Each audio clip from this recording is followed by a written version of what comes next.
जा रही है ये जीवन की रेल। समझ कर खिलौना इसे यूं न खेल, चली जा रही है ये जीवन की रेल। ये जीवन की रेल अपनी गति से चलती चली जा रही है। इसी का प्लेटफॉर्म जो है नजदीक होता है कर्मों के अनुसार, तो 2 स्टेशन पार किए, तीसरे स्टेशन पर उसका प्लेटफॉर्म आ जाता है। और कोई जो है बहुत लॉन्ग रूट तक जाता है, प्रारंभ से बैठा और जहाँ तक वो ट्रेन जा रही है एंड तक, वहीं तक उसकी यात्रा समाप्त होती है।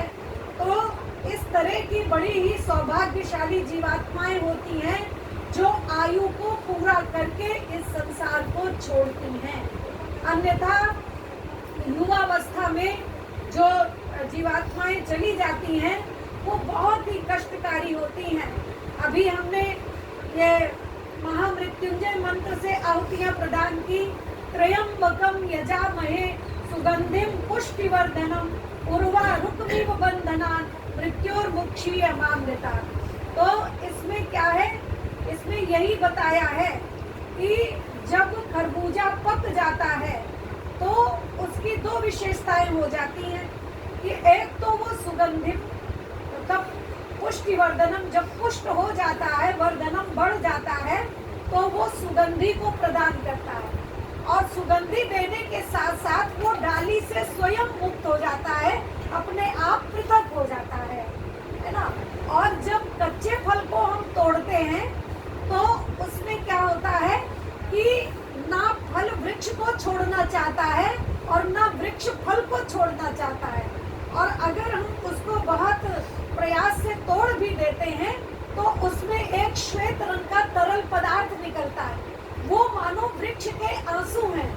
माने कि फल को छोड़ने में वृक्ष भी आंसू बहा रहा है और फल भी आंसू बहा रहा है। इसलिए जब व्यक्ति अपरिपक्वावस्था में, जब पूर्ण वो पक्व नहीं हो पाता और संसार को छोड़ देता है, तो वो बहुत ही हमारे दुख का और बहुत ज्यादा विषाद का कारण बन जाता है।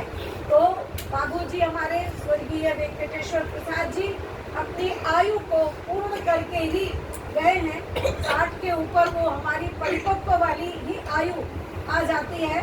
तो आपने दीर्घायुष्य को प्राप्त किया है, तो हम सब इसीलिए ये प्रार्थनाएं करते हैं कि हम इस जीवन में आए हैं तो हम आयु को पूर्ण करें। अपने खान पान, नियम संयम, रहन सहन, आचार विचार, तो पहले के लोग अपने इन सारे नियम संयम के आधार पर ही 400 साल की आयु को पूरा कर लेते थे। तो प्राणायाम और योगाभ्यास के द्वारा आयु को बढ़ाया घटाया भी जा सकता है। गलत कार्यों से आयु घट भी जाती है और श्रेष्ठ कार्यों से आयु बढ़ भी जाती है।